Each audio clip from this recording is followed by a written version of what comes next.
Bueno, gracias a Jesús y al hospital por invitarme y gracias a ustedes por estar aquí. Les quiero hablar de un proyecto que he estado desarrollando los últimos 5 o 7 años, que es el tema de gerociencia. De nuevo volvemos a esto.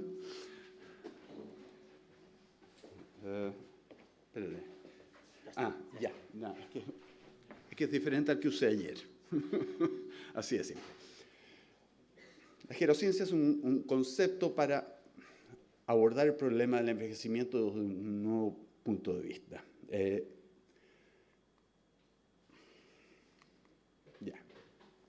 Todos sabemos que el mundo está envejeciendo. Me gusta mostrar esta diapositiva sacada de la Organización Mundial de la Salud, que muestra simplemente a través del tiempo qué es lo que va pasando con los niños menores de 5 años, van bajando, mientras que los adultos de más de 65 van subiendo. Bueno, estas dos curvas se cruzan en el año 2018.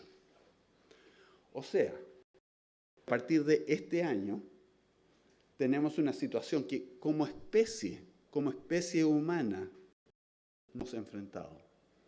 Una situación en la cual hay más gente, adultos mayores, que niños. Como especie nunca hemos estado aquí.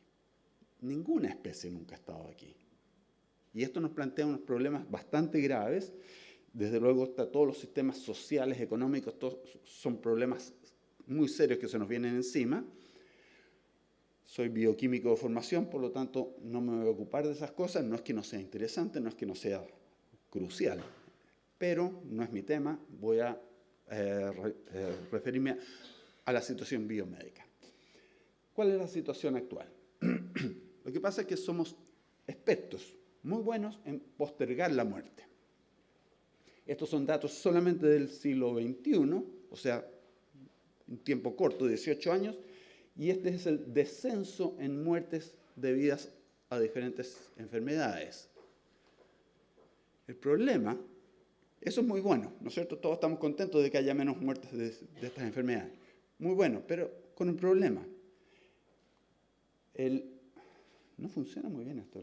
Ahí, ya. Esto ha llevado un aumento también en la falta de movilidad de la gente, acceso a casas de reposo, enfermedades que no nos matan, como el Alzheimer's, y para las cuales no tenemos una solución. Esas van en aumento. ¿Por qué van en aumento? Es porque tenemos lo que personalmente pienso que es una visión errada de lo que tenemos que hacer. Se los explico de otra manera. Esto es un tiempo incluso más corto. Son solamente 8 años, creo que es. 8 años. Hay un aumento en la expectativa de vida. Y todos estamos súper contentos y súper orgullosos de ese aumento en la expectativa de vida. Pero ese aumento, bueno, en 8 años no es mucho, ¿no es cierto? Siempre cuento la historia de que en el año 64 los Beatles hicieron una canción que se llamaba 8 Days a Week. Querían 8 días a la semana. Ahora tenemos 8 días a la semana. Desde el 64 hasta ahora hemos aumentado la longevidad suficiente para tener 8 días por semana. ¿Y qué hacemos con eso? Resulta que hemos aumentado la longevidad, pero las enfermedades han aumentado mucho más. Entonces, eso no es lo que queremos. No queremos vivir más, pero con enfermedades. Eso no, nadie quiere eso, ¿no es cierto? ¿Por qué se produce ese problema? Es porque nuestro foco actual es en la muerte, no en la salud. Nos preocupamos de la muerte. Se los explico.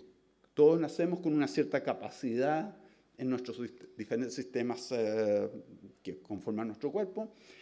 Esto funciona bastante bien por la mayor parte de nuestra vida, pero eventualmente todos estos sistemas empiezan a fallar. Van a fallar antes o después para diferentes personas, dependiendo de la genética, del medio ambiente en que han crecido, etcétera, etcétera. Pero van a fallar para todos. ¿Y qué es lo que pasa? Que la persona va a morir cuando el primero de estos sistemas sea incompatible con la vida. En este caso que tengo aquí, La muerte ocurre en este momento porque el sistema cardiovascular ya no funciona. Y la persona se muere de enfermedad cardiovascular. Entonces, ¿qué hace el médico, la sociedad biomédica? Cardiovasculares, lo más importante, cardiovasculares. Hay que atacar las cardiovasculares porque son los que nos están matando. Pero creo que es igual de importante que esta persona que murió de cardiovascular tenía otras falencias. Tenía demencia, esto por ejemplo, lo que puse aquí, tenía demencia, tenía sarcopenia. Pero de esas no nos ocupamos, porque esas no nos mataron. Pero eso es un error. Entonces, ¿qué es lo que pasa? Hemos puesto mucho efecto en las cardiovasculares y de hecho se ha hecho mucho avance con las estatinas, con todo eso. Hemos prolongado la eficacia del sistema cardiovascular. Entonces, la persona ahora vive más, ha aumentado la longevidad, pero a cambio de que le aparezcan múltiples problemas. Ha aumentado la morbilidad al mismo tiempo que hemos aumentado la longevidad. Y ahí tenemos el problema. Entonces, el problema es muy simple. Los adultos mayores no tienen una enfermedad, tienen comorbilidades. Entonces, ¿qué es lo que pasa? Por ejemplo, el aumento de cualquier enfermedad, en este caso puse enfermedades cardiovasculares, un aumento entre los 70 y 80 años de alrededor de 30 por 1000. ¿Ya? Pero si medimos el aumento de que una persona que tenía una morbilidad, que ahora tenga 2, sea la que sea, entonces estamos hablando de un número que es 10 veces mayor. Entonces el problema es que el adulto mayor no tiene una enfermedad y por lo tanto, si tiene 5 enfermedades, lo cual es muy común, y le curamos la enfermedad que lo iba a matar, claro, no se murió, pero quedó con las otras 4 por más tiempo. No me gusta el modelo. Necesitamos romper el modelo de guerra a la enfermedad X. Ahora no voy a alegar, en este momento la guerra que estamos haciendo es guerra al Alzheimer. Y eso le ha dado al NIE, mi instituto, $2 billones extra por año. ¿Ah? No voy a alegar, estamos bien, ¿ya? Pero no es la manera adecuada de hacer las cosas. Vamos a empezar por lo básico entonces. Creo que todos estamos de acuerdo que envejecer es el mayor factor de riesgo para casi todas las enfermedades crónicas. ¿Ya? Y por lo tanto, la lógica dice que si modificamos el envejecimiento, vamos a tener un mayor impacto, porque vamos a poder afectar múltiples enfermedades y problemas de salud simultáneamente. Esto es una hipótesis. Y se basa en aceptar que el envejecer es el mayor factor de riesgo para casi todas las enfermedades crónicas. Y ahí no todo el mundo está de acuerdo. Mucha gente piensa que sí, las enfermedades crónicas dan a los viejos porque es una acumulación de daño a través de la vida. Veamos si eso es verdad. Enfermedades crónicas, sigamos con las cardiovasculares. ¿Cuál es el mayor factor de riesgo? Todos sabemos, el colesterol. La obesidad y lo que llaman los sospechosos de siempre. Uno puede ir al médico porque le duele la uña del pie y le van a decir que deje de fumar, que haga ejercicio y cambie la dieta. ¿Por qué es eso? Porque estas cosas afectan la velocidad de envejecimiento. Entonces afectan a todas las enfermedades. Y por lo tanto el médico te va a decir que cambies eso. ¿Tan importante? Aquí estoy. Y digamos, elemento teórico, digamos que soy pésimo padre. No lo soy, pero digamos que lo soy y que le llevo a comer comida chatarra 3 veces al día por 5 años. ¿Ya? ¿Qué es lo que le va a pasar? Su riesgo de enfermedades cardiovasculares va a aumentar 3-5 veces, que es horrible. Por eso es que no lo hago. ¿No es cierto? Pero ¿qué es lo que me va a pasar a mí? Es un poco diferente. ¿Y por qué? Si es el mismo colesterol. ¿Por qué yo me muero y ella no? Porque soy viejo, así de simple, ¿no es cierto? Ustedes me pueden arguir que es porque yo he acumulado colesterol a través de la vida y ella no. Pero no es tan así. A nivel individual puede ser que algunos individuos aumentan su colesterol en forma lineal, pero a nivel poblacional no lo es. No se los voy a mostrar con colesterol, les voy a mostrar con otra enfermedad, que es la enfermedad de Alzheimer. Todos sabemos que eso se debe a placas de amiloides y cosas así. Y esto es el aumento en función de la edad de placas amiloides. Es porque se han acumulado a través de la vida. Mentira. ¿Por qué? Porque siempre se presenta esto, pero no se presenta la historia completa. Este es el resto de la vida. Desde cero, desde antes. Nosotros vamos acumulando amiloides. Jóvenes, lo eliminamos. Lo vamos eliminando. Entonces no se acumula en forma lineal, sino que simplemente no se acumula hasta los 70 años, porque lo estamos eliminando, porque tenemos defensas. Pero a partir de ese momento, el envejecimiento hace que esas defensas bajen. Y el bajar las defensas, eso permite la acumulación de esta proteína que se ha estado produciendo toda la vida, pero no se acumula. ¿Ya? Entonces la acumulación se debe al envejecimiento propiamente. Les doy otro ejemplo.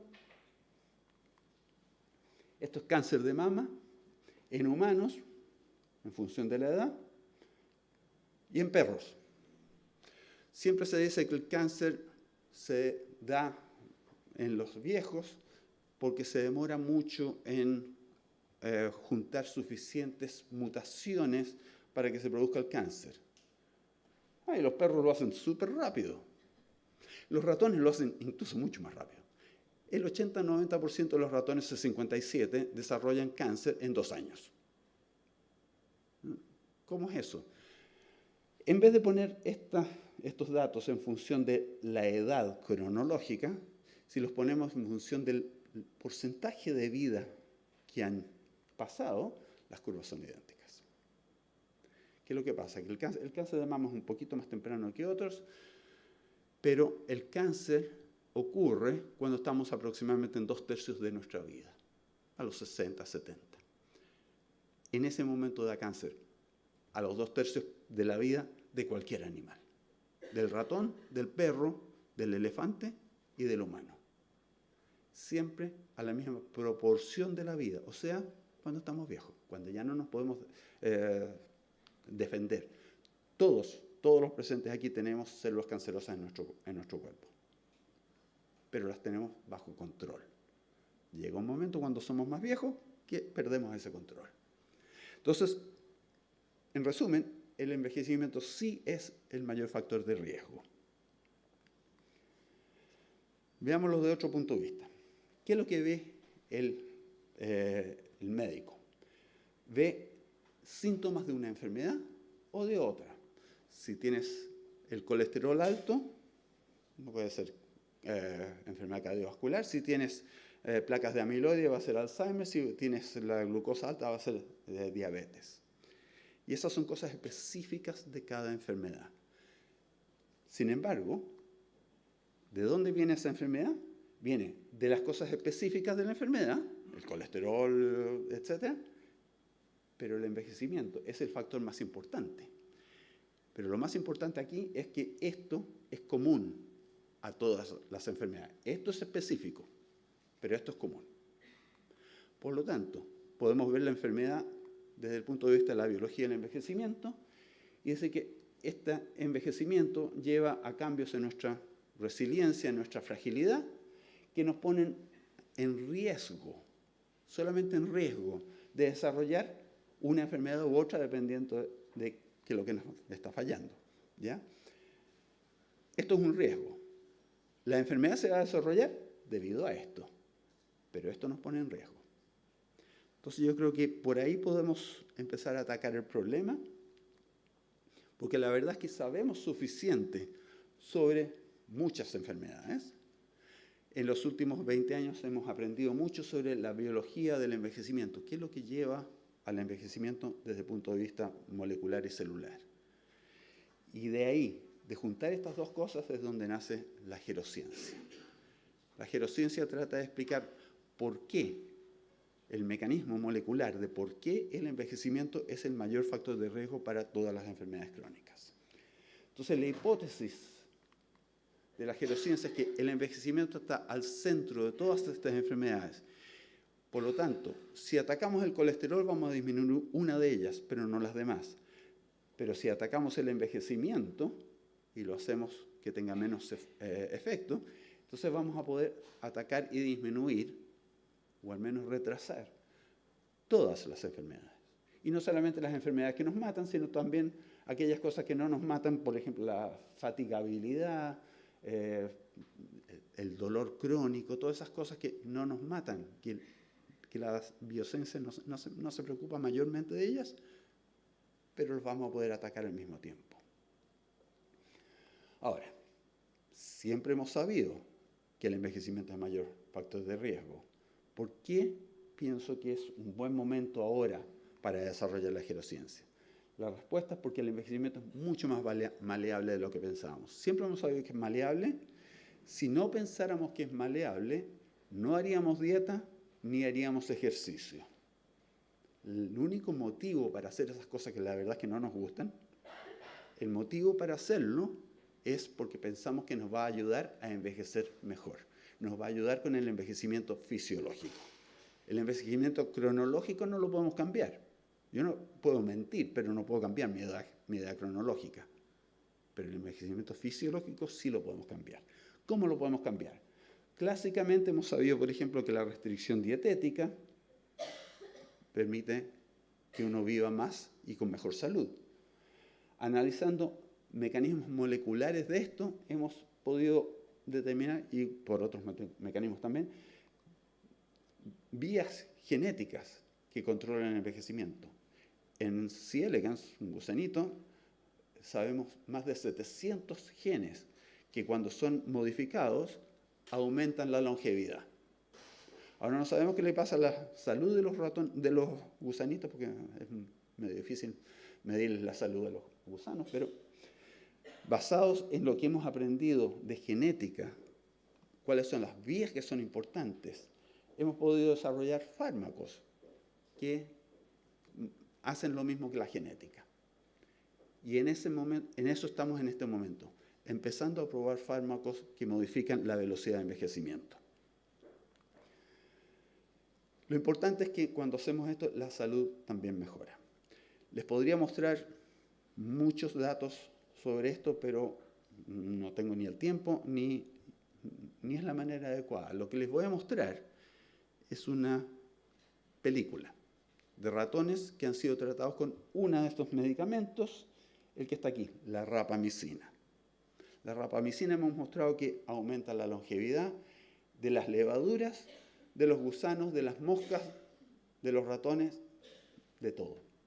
¿Ya? Entonces, ¿qué es lo que pasa con la salud de estos ratones? Aquí tenemos 4 ratones de 38 meses de edad. Viene a ser el equivalente de centenarios en humanos. Estos de aquí son los controles y como ven, se comportan como centenarios. No se mueven mucho. Este de aquí tiene un tumor. Este de aquí están analizando su medio ambiente. Los ratones jóvenes están ¿ya? Los ratones nacer. ¿Ya? Estos ratones están en mucho mejor estado de salud que estos de aquí. Han estado tratados por 6 meses con rapamicina. Creo que eso es salud, se puede mover. ¿Ya? Ahora, ¿por qué hemos llegado a esto? Es porque hemos aprendido suficiente sobre los mecanismos básicos del envejecimiento. Supongo muchos de ustedes habrán visto esta imagen del grupo de López Otín, bueno, un grupo trans europeo, que publicaron los Hallmarks of Aging. Al mismo tiempo que ellos estaban trabajando en esto, yo estaba empezando a desarrollar la idea de gerociencia y sacamos esta imagen que no es tan bonita, por lo tanto todo el mundo usa esta, pero a mí me gusta más esta, me gustan los autores. En esto lo que estamos enfatizando también es que todas estas cosas interactúan entre ellas. Pero lo importante es que lo que dice aquí, que no lo podemos leer, son las mismas cosas que dicen aquí. Los grupos en Estados Unidos y en Europa llegamos a la misma conclusión de cuáles son las cosas importantes para el envejecimiento. Sabemos qué es lo que controla el envejecimiento. Y eso es lo que nos ha permitido desarrollar estas drogas y cosas así. Estoy tratando de poner una más bonita, pero... La pregunta del millón. ¿Podemos realmente combatir las enfermedades atacando el envejecimiento? Y ahí hay un pequeño detalle. Yo no quiero combatir las enfermedades, lo que quisiera es prevenirlas. ¿Ya? Entonces, dejemos en claro que si esto es una historia de la vida, desde el nacimiento hasta la muerte, tenemos enfermedades que se desarrollan hacia el final de la vida. La gerociencia se preocupa de la prevención. Los geriatras se preocupan de manejar las enfermedades. La gerociencia es antes y queremos extender la longevidad y lo que llamamos health span, la calidad de vida en el fondo. ¿Cuál es la idea aquí? Y aquí estamos hablando un poquito de ciencia ficción porque la verdad es que no sabemos si va a funcionar así. La idea es, y tomando de nuevo el ejemplo de Alzheimer, es una enfermedad que afecta principalmente al cerebro, también afecta a otros sistemas, pero nos preocupa más que nada la pérdida de memoria y cosas así. Para diagnosticar el Alzheimer no hay ninguna duda, hay que mirar el cerebro. Se puede hacer post-mortem como se ha sido siempre, pero ahora tenemos mecanismos de ver qué tanto amiloide tiene una persona cuando la persona todavía está viva. Entonces podemos decir esta persona sí tiene Alzheimer o no tiene Alzheimer. Hay un montón de cosas ahí, pero la hipótesis que yo estoy planteando es que el factor de riesgo más importante para el Alzheimer no son estas placas, sino que es el envejecimiento. Y el envejecimiento no afecta solamente al cerebro. El envejecimiento afecta a todo el cuerpo. Por lo tanto, la teoría es que nosotros podríamos tomar fibroblastos del ombligo o de la planta del pie y medir, por ejemplo, la capacidad de proteostasis, que es la capacidad de manejar proteínas que van a agregarse. Eso es lo que lleva al Alzheimer, ¿no es cierto? Proteínas que se agregan. Podemos medir en el ombligo la capacidad de proteostasis y decir, esta persona no tiene muy buena proteostasis, está en riesgo de tener Alzheimer. Si está en riesgo de tener Alzheimer, entonces hagámosle un escáner del cerebro. Pero el riesgo quizás lo podemos medir en otras partes. Hay datos preliminares que sugieren que puede ser posible, pero muy preliminares, así que no los puedo mostrar en realidad. Pero como ejemplo de cómo funcionaría en teoría esto de la gerociencia, les voy a hablar de dos ejemplos. Uno son los llamados senolíticos y el otro la rapamicina, que ya se las nombré. La rapamicina se demostró su efecto en longevidad en un sistema que llevamos en nuestro instituto que se llama el Interventions Testing Program. La rapamicina es un inhibidor de una proteína que se llama TOR, Target of Rapamycin, muy creativo. ¿Ya? TOR es lo que sensa dentro de la célula la nutrición que tiene al que está expuesta esta célula. Entonces, si hay un nivel bajo de aminoácidos, se activa TOR. Entonces, ¿qué es lo que pasa? Con la restricción dietética se inhibe TOR. Bueno, es un poco complicado, pero la idea salió de que si dábamos rapamicina podíamos afectar la longevidad y efectivamente en dosis dependiente afecta la longevidad de los ratones. Los senolíticos es otro tema que está entre los hallmarks of aging. Tenemos las células senescentes. Son células, no tenemos muchas de ellas, muy poquititas, pero son altamente secretorias e inflamatorias. Entonces afectan el medio ambiente en que están. Son malas, así de simple. Y aquí tenemos un ejemplo, un experimento muy preliminar, hecho por el grupo de Van Dersen y Kirkland, en que por un método genético, bastante sofisticado, bastante elegante, podían eliminar estas células que son las células azules, las podían eliminar. Y cuando hacen eso, aumenta, en dos cepas de diferentes ratones, aumenta el tamaño de los músculos, la capacidad de correr, disminuyen las cataratas, un montón de cosas, las que midieron, pero todas fueron ayudadas. Eso nos llevó a pensar que eliminar las células senescentes era una cosa útil, y por lo tanto se desarrollaron estos senolíticos, que son moléculas que preferencialmente matan a las células senescentes. Les voy a dar algunos ejemplos simplemente de que lo que se ha hecho con estas dos cosas. Por ejemplo, los senolíticos mejoran la quimioterapia. Esto en ratones. Esto es un ratón que se le dio doxorubicina. Estas células azules, bastantes de ellas, ¿no? Es porque la doxorubicina induce la senescencia. Entonces, cuando tenemos un paciente con cáncer que se le da quimioterapia con doxorubicina, le estamos produciendo un montón de células senescentes que lo van a hacer envejecer más rápido. ¿Ya? Entonces, en este modelo ratón pueden eliminar las células senescentes dando ganciclovir.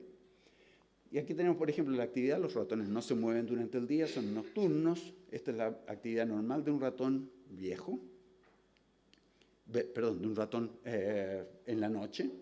Si le damos doxorubicina, igual que a los humanos, cuando se les hace quimioterapia, se fatigan, no se van a mover, el movimiento disminuye. Sin embargo, si al mismo tiempo de darle la doxorubicina le damos el ganciclovir, que les va a eliminar las células senescentes, entonces el movimiento es lo mismo que los controles. Se les eliminó la fatiga producida por quimioterapia. Y esto se ve aquí cuantificado, pero además uno podría decir, sí, claro, pero a lo mejor la doxorubicina no funcionó. No, la cantidad de tumores baja, el tamaño de los tumores baja. Es beneficioso en general. Este es un ejemplo. Otro, en ratones de nuevo, en que se les dio ahora, este experimento que les mostré antes era con un método genético, no se puede aplicar en humanos. En este caso se les está dando una droga que preferencialmente mata a estas células senescentes y tenemos el mismo efecto, la velocidad que corren, el tiempo que pueden correr, etcétera, todo mejora. Y si les damos esta misma droga a ratones ya envejecidos, de 24 a 27 meses, esto viene a ser el equivalente de 70 años en humanos, se les da esta droga, aumenta la longevidad. ¿En cuánto? En 36%. En ratones ya viejos. El efecto de eliminar las células senescentes les alarga la longevidad. Y, como vemos, y les mejora la calidad de vida. ¿Ya? De hecho, varios senolíticos ya están en clínica contra varias enfermedades. Me voy a saltar este. Es otro ejemplo con senolítico. En el ejemplo de fibrosis pulmonar idiopática, es la misma historia, pero ahora en una enfermedad específica de no poder dar. Ahora estamos con un ejemplo de Alzheimer's, de rapamicina. Se le da rapamicina, disminuyen las placas, mejora la capacidad cognitiva del ratón. Buen modelo. El problema es que los modelos de ratones de Alzheimer son pésimos. Entonces, si esto se puede traducir a humanos, no sabemos, pues simplemente porque los modelos son muy malos. Eso es otra historia. Enfermedades cardiovasculares. En ratones se vio que varios aspectos de la función cardiovascular, noten que los ratones no mueren de enfermedades cardiovasculares como nosotros. A ellos no les da enfermedad cardiovascular, pero sí su función cardiovascular disminuye con la edad. ¿Ya? Cuando se les da rapamicina, mejora. Se hizo un experimento, y les voy a hablar un poquito más al final, en perros, pero no en perros de laboratorio. El perro que uno tiene en la casa, un perro de verdad, no sintético. ¿Ya? Se les midió la misma función y tenemos lo mismo. en función del tiempo que se les dio la rapamicina, en los perros controles las funciones cardíacas disminuyeron. Las cosas verdes aquí. Pero en los perros que recibieron rapamicina, mejoraron. Se les mejoró la calidad cardiovascular con una droga que no tiene nada que ver con las enfermedades cardiovasculares. Es una droga que afecta el envejecimiento, no las enfermedades cardiovasculares, ni el Alzheimer. Y este es un ejemplo que tenemos ahora en humanos. Me voy a saltar de nuevo esta primera parte, que fue el primer experimento que se hizo. Les voy a explicar un poquito cuál es el segundo.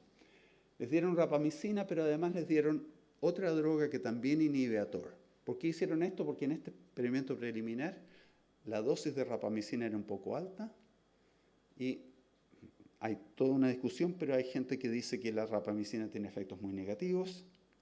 Lo podemos discutir si alguien me quiere arguir eso. No es así. Pero la idea aquí era, se les dio rapamicina por 6 semanas a gente de 65 a 75, creo que eran. Después se hizo un lavado para que la rapamicina no estuviera presente como droga en el organismo cuando esta gente se fue a poner su vacuna anual contra la influenza. O sea, un experimento que se podía hacer en humanos porque no se les hizo nada que ellos no hicieran. Solamente se les dio la droga que queríamos ver. Y después de eso vimos qué pasa con la respuesta inmune. Hay un aumento de un 30% en la formación de anticuerpos contra 3 variedades del virus de influenza. ¿Qué es lo que pasa? Que muchos viejos tienen inmunosenescencia. Se ponen la vacuna, pero no les funciona porque no montan una respuesta inmune. Aquí tenemos una droga que les aumenta la respuesta inmune en un 30%. Es impresionante cuánto la aumenta. ¿Ya? Entonces estos individuos están en mucho mejor estado. La rapamicina no tiene nada que ver con la respuesta inmune. De hecho, hay datos que sugieren que es un inmunosupresor, pero parece que esos datos no son correctos. En realidad, mejoran la respuesta inmune. No solamente eso, esto fue medido un mes después de la vacuna de influenza, se siguió a estos pacientes por un año y se les preguntaba, ¿han tenido alguna infección? Por todo un año. Y la respuesta es, hubo un descenso de un 40% de infecciones en los pacientes tratados con rapamicina, un año después del tratamiento. Ese fue el efecto a largo plazo de esta inhibición de TOR por 6 semanas. Voy a terminar con el tema que me está interesando actualmente, que es uno de los pilares del envejecimiento, que es la plasticidad. Hablamos siempre de fragilidad en los ancianos. Son frágiles, ¿no es cierto? Y la biología del envejecimiento lleva a esta fragilidad y esta fragilidad lleva a enfermedad. Pero nosotros tenemos, cuando jóvenes, tenemos algo que nos evita la fragilidad y es la resiliencia. No estoy hablando de resiliencia en el sentido que se usa más comúnmente, que es resiliencia a estreses sociales, emocionales. No, estoy hablando de la resiliencia molecular. Cuando se le da un estrés a una célula, cuando se le da a un individuo anestesia, cuando se le da a un individuo quimioterapia, se está produciendo un estrés a nivel celular, a nivel molecular. ¿Qué rol tiene eso y qué predictibilidad tiene eso sobre la fragilidad? ¿Y por qué estoy haciendo el hincapié de la diferencia entre la fragilidad y la resiliencia? Porque mucha gente piensa que son dos lados de la misma moneda. Uno pierde la resiliencia y aumenta la fragilidad. Pero no es tan así. Con la fragilidad, medicina de fragilidad, es que es predictiva. Cuando una persona se le determina que está frágil, y hay métodos para medirlo, método de Fried, de Rockwood, etc., predice que se va a morir. Así de simple. Pero es muy tarde para hacer algo. Aquí tenemos curva de fragilidad, en el estudio en Chianti, en Italia. Personalmente tengo 65 años y tengo 0 fragilidad. No estoy frágil, ¿ya? Eventualmente puede que me llegue, pero cuando me llegue ya va a ser muy tarde.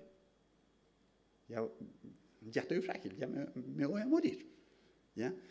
Sin embargo, la pérdida de resiliencia, que es la capacidad de respuesta a un estrés, esa se va perdiendo mucho antes. Les doy como ejemplo, gente muy bien entrenada, este caballero tiene 105 años y está corriendo una maratón. ¿Cuántos de nosotros vamos a correr una maratón a los 105? No. Pero no corre la maratón a la misma velocidad que la corría a los 40 años, ¿no es cierto? La maratón es un estrés fisiológico. El máximo a los 30, 40 años, y de ahí va decayendo, incluso en gente muy, muy, muy bien entrenada. Entonces yo propongo que esto que ocurre antes de ser frágiles, y es por eso que no son la misma cosa, no son la misma dos caras de la moneda. Si pudiéramos medir la fragilidad, o sea, la resiliencia, por ejemplo, a los 40 y los 60 años, veríamos a qué velocidad vamos decayendo. Vamos a ir decayendo, sí, pero a qué velocidad relativo a nuestra cohorte. Podemos entonces intervenir. Si yo estoy decayendo a una velocidad más elevada que mis compañeros de curso, bueno, voy a tener que hacer algo, ¿cierto? Y esa es la idea de introducir mecanismos para medir la resiliencia. Hay mecanismos para medir la fragilidad, pero no los tenemos para la resiliencia todavía. La idea es que lo que estamos tratando de hacer es unir cómo el envejecimiento afecta a las enfermedades. Y hemos puesto mucho esfuerzo en lo que es la fragilidad. Yo creo que es independiente y que hay que ponerle esfuerzo en lo que es la resiliencia, y eso nos va a completar el puzzle. Vamos a poder ver cómo se relaciona el envejecimiento con la enfermedad. ¿Cuál es el modelo que propongo? Hemos gastado cualquier cantidad de dinero, tiempo y esfuerzo en ver todas las cosas que nos hacen mal. Los radicales libres, la inestabilidad genómica, la proteostasis, los telómeros, etc. Propongo, a pesar de que gasto cantidades enormes de dinero en el NAE en financiar este tipo de proyectos, propongo que nada de eso es importante. Lo importante es que todas esas cosas producen daño. Y lo importante no es quién produce el daño, lo importante es cómo reaccionamos a ese daño. ¿Cuál es nuestra resiliencia hacia ese daño? Entonces, cuando somos jóvenes, cuando lo reparamos, ya estamos felices. Tenemos una célula que se hace cancerosa, bajo control. Pero es 190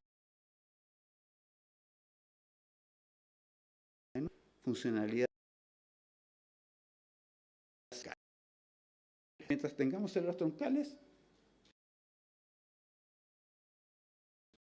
pero va a llegar un momento, a medida que yendo, en que también vamos a tener persistencia del daño a pesar de las células troncales. Y ahí viene el problema que ya no vamos a estar tan contentos como antes. Entonces la importancia es no de quién produce el daño, sino que cómo reaccionamos a ese daño. ¿Cómo ando de tiempo? ¿Sí? Simplemente una cosa cortita. ¿Cuántas veces hemos escuchado que hemos solucionado el cáncer 500 veces en ratones, pero no en humanos? No estoy 100% de acuerdo con eso porque antes un diagnóstico de cáncer era una sentencia de muerte a corto plazo, ahora es una sentencia de muerte a largo plazo. ¿Ya? Pero igual, el ratón es un pésimo modelo para todo. El ratón no es un buen modelo para ninguna enfermedad. Les tenemos que inducir una enfermedad que ellos no tienen. Y se la inducimos por métodos completamente ridículos. Le introducimos un gen mutado cuando la enfermedad en general no se produce por la mutación de ese gen. Eso es uno de los miles de factores que afectan a esa enfermedad. Entonces necesitamos mejores modelos translacionales. Y les voy a hablar cortito de dos de ellos. Ya les nombré que me interesan los perros, pero los perros de la casa. Me gustan los gatos, pero bueno, esto lo estamos haciendo en perros. Y el otro, el monotití. ¿Qué es lo que estamos haciendo? ¿Por qué nos interesa el perro? Porque creo que es el mejor modelo que podemos tener. Es lo más cercano a nosotros. Lo llamamos el mejor amigo del hombre. Tiene las mismas enfermedades que nosotros, comparte nuestro nivel socioeconómico, comparte nuestro microbioma, porque los dejamos que nos langueteen por todas partes. Compartimos todo con ellos. Tienen un excelente sistema de salud. Los llevamos a veterinarios por cualquier cosa, y los veterinarios tienen datos sobre todo eso. Es un excelente modelo con una ventaja importantísima, que es envejecen igual que nosotros, pero mucho más rápido. Entonces, podemos estudiar el envejecimiento de un perro en 5 años. Tomamos un perro de 8 años de edad y vemos que lo que pasa en los 5 años siguientes, un montón de esos perros se van a morir de viejos. ¿Ya? Entonces podemos estudiar cómo van envejeciendo los perros, pero más importante, podemos probar cosas en los perros. ¿Qué es lo que pasa? Que para estudiar una enfermedad, como les decía, hay que inducir la enfermedad. Y me imagino que muchos de ustedes tienen perros. ¿Y cuántos de ustedes me permitirían que yo le induzca un cáncer al perro? A ver si se lo puedo curar. No, ¿no es cierto? La ventaja que tenemos en envejecimiento, dos ventajas. Una, porque es muy largo estudiar el envejecimiento. Un ratón vive 3, 4 años. Es largo, ¿no es cierto? Antes de probarlo en un ratón, sabemos que lo que estamos probando, la intervención que estamos probando, que sabemos que funciona en levaduras, en hongos, en gusanos, en moscas, etc. Filogenéticamente, desde la levadura hasta el ratón sabemos que funciona, y el humano está aquí. Estamos al lado. Entonces, cuando sabemos que algo funciona en ratón, es bastante probable que sí funcione en humanos. ¿Por qué? Porque no estamos usando un modelo de envejecimiento. Estamos viendo realmente el envejecimiento del ratón, normal. ¿Y qué es lo que hacemos en los perros? Le preguntamos a una persona que tiene perro, oye, ¿tú me permitirías darle una droga a tu perro que hemos mostrado que aumenta la longevidad y la calidad de vida, desde la levadura hasta el ratón? ¿Se la puedo dar a tu perro? ¿Cuántos dirían que sí? Sí, la mayor parte, porque la gente quiere que su perro viva más. Y eso es lo que estamos haciendo entonces. Y dentro de este proyecto grande tenemos el Dog Aging Project, que es un ensayo clínico en perros, de nuevo con rapamicina. Vamos a ver si la rapamicina puede mejorar la longevidad o la calidad de vida del perro de la casa. Creo que es un proyecto súper bonito, súper interesante. El otro que estamos haciendo es el monotití. Marmosets. El único problema que tienen es que son demasiado bonitos, demasiado exquisitos. Matar no. Pero de nuevo, no los vamos a matar. Lo único que vamos a hacer es darles la misma droga, en realidad, rapamicina, para ver si viven más o viven mejor. La ventaja del monotití viene a ser la misma. Ahora, no es que compartan nuestro medio ambiente, están en un laboratorio, en jaulas, pero maduran, o sea, envejecen bastante más rápido, 8 o 13 años. Tenemos un proyecto, por ejemplo, de restricción calórica en otros monos, rhesus. Llevamos 40 años financiando el proyecto. Y no me queda otra que financiarlo, porque ¿cómo lo vamos a cortar ahora? Pero 40 años son 40 años. En este caso, los proyectos pueden ser de 5 o 10 años. Y vamos a probar lo mismo. La ventaja, obviamente, es que es un primate. Entonces, en ese sentido, es una ventaja para nosotros. Si quiero que se acuerden de una cosa que he dicho, es esta, que la salud es mucho más que la falta de enfermedades. Yo puedo no tener enfermedades, pero si me da artritis, bueno, eso es una enfermedad. Pero si me duele constantemente la espalda, mi calidad de vida es mala. Y no nos estamos ocupando de eso. La falta de enfermedades no es lo mismo que estar sano. Y creo que al enfocarnos en múltiples enfermedades y no en enfermedades individuales, la gerociencia promete un nuevo foco en salud, no en algo que digo siempre un poco en broma, pero yo trabajo en lo que se llama National Institute of Health, Instituto Nacional de Salud, y siempre digo, pero me hicieron eso. Yo trabajo en los institutos de enfermedades, National Institute of Diseases. Tenemos un instituto contra el cáncer, un instituto contra las cardiovasculares, un instituto contra la diabetes. Los institutos son contra las enfermedades, no por la salud. Entonces ahí está la diferencia. Por último, no pretendemos ganarle a la muerte. Yo creo que nos vamos a morir. Hay gente que dice que posiblemente no. Yo creo que nos vamos a morir. Por lo menos con lo que sabemos ahora, nos vamos a morir. Pero lo que sí queremos hacer es retrasar las enfermedades y la pérdida funcional por el máximo tiempo posible. Y esa es la finalidad de lo que estamos haciendo. Y con eso termino. Gracias.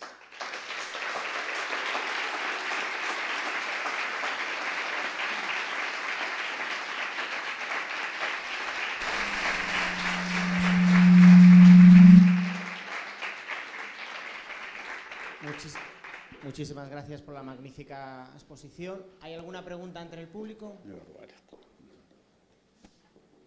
No entendieron nada. Bueno, yo querría hacerle una pregunta. En caso de que estos hallazgos que se han encontrado en animales sean proyectados al ser humano, ¿medicina para todos?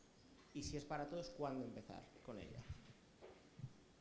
¿O solo en aquellos que tengan...? ¿Dónde dejé mi bola cristal? No la veo. A ver, medicina para todos. Creo que es un tema súper importante. Yo pienso que cosas como traspasar tu cerebro a un computador no va a ser para todos, va a ser para aquellos que tengan el dinero. Y eso no me parece que sea la solución. La rapamicina es un medicamento relativamente barato. Los senolíticos, que son, de hecho les hablé mucho de rapamicina, pero el que me tiene realmente entusiasmado son los senolíticos. Lo que pasa es que es más nuevo, no tenemos menos datos todavía. Los senolíticos que estamos probando son drogas sumamente baratas.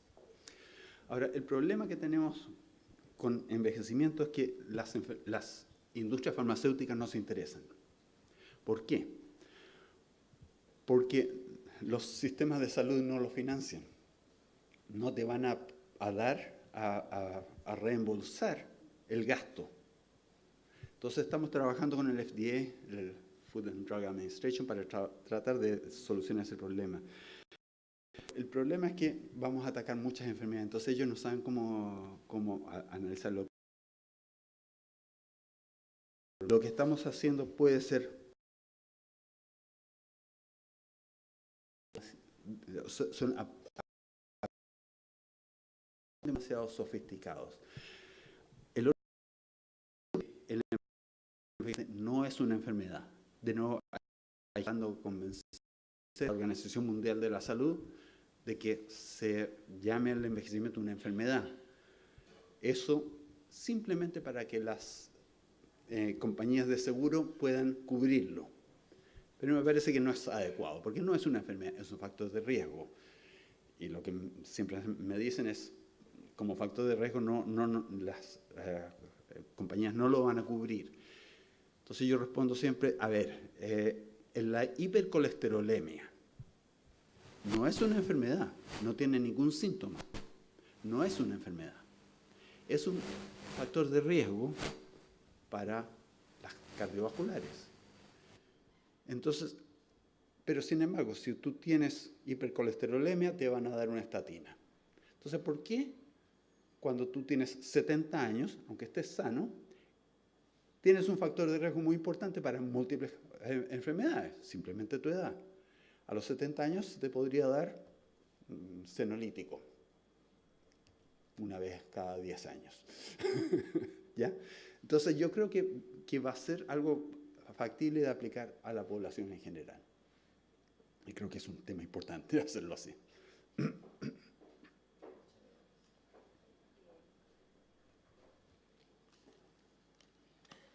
Grita.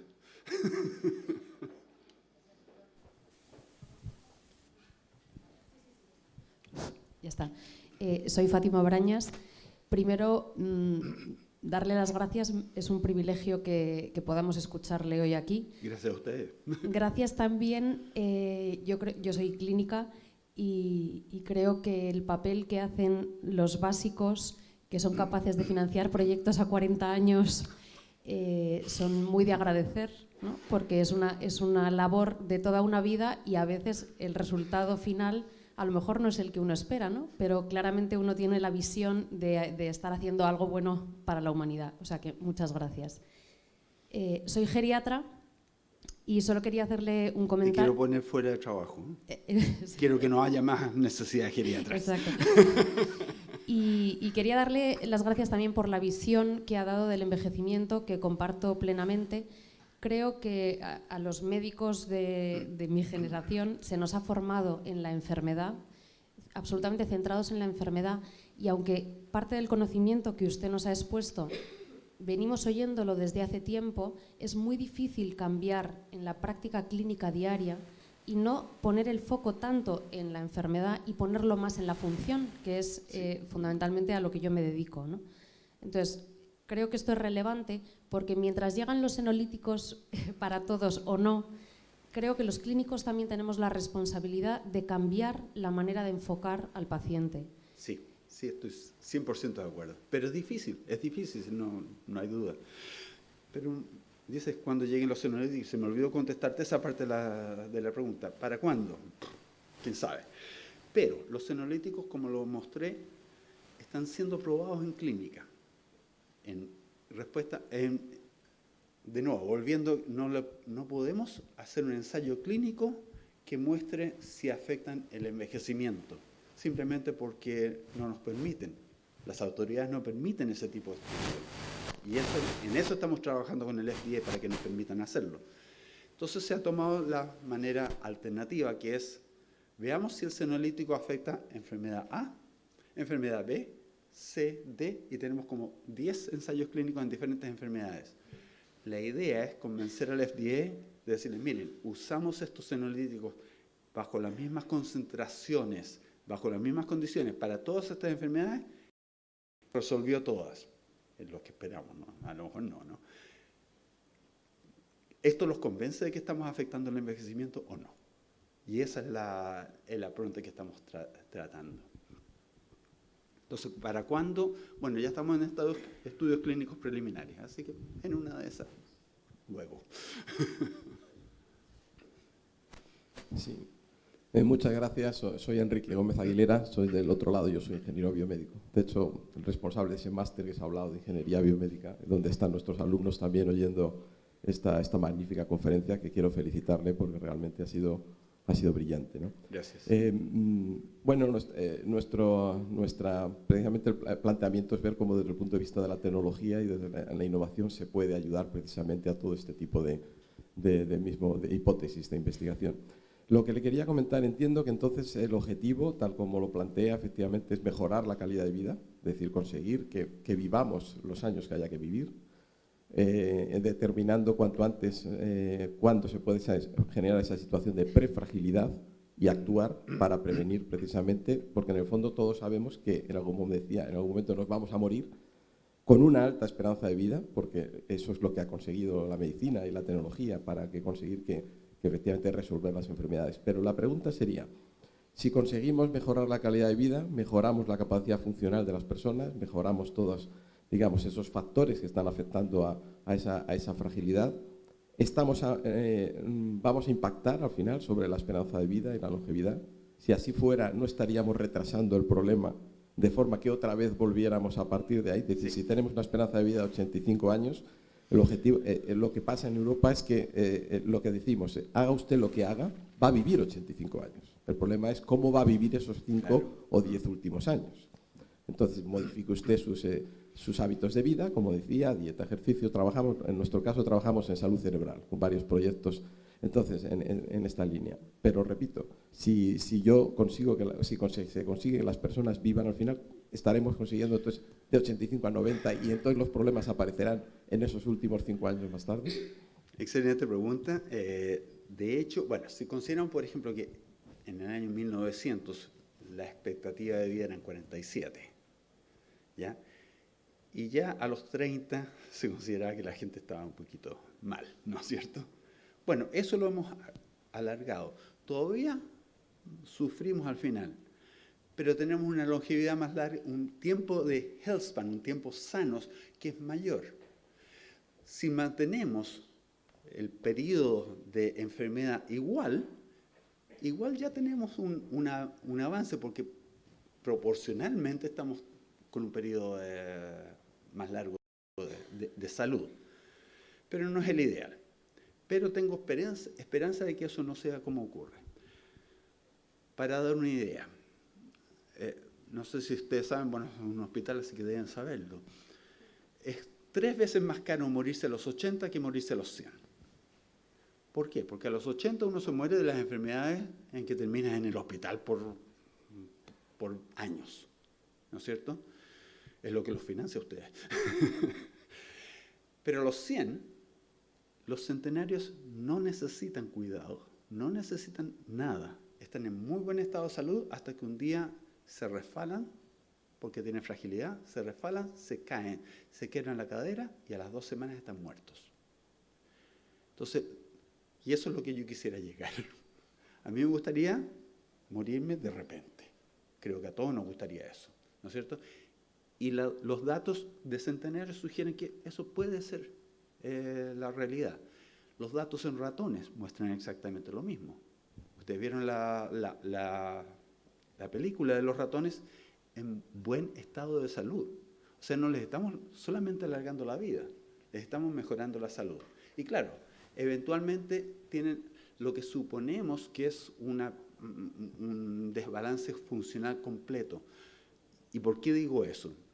Cuando uno toma unas cepa de ratones, por ejemplo, C57, y se les hace autopsia, en el 80-85% de los casos se puede determinar de qué murieron posiblemente.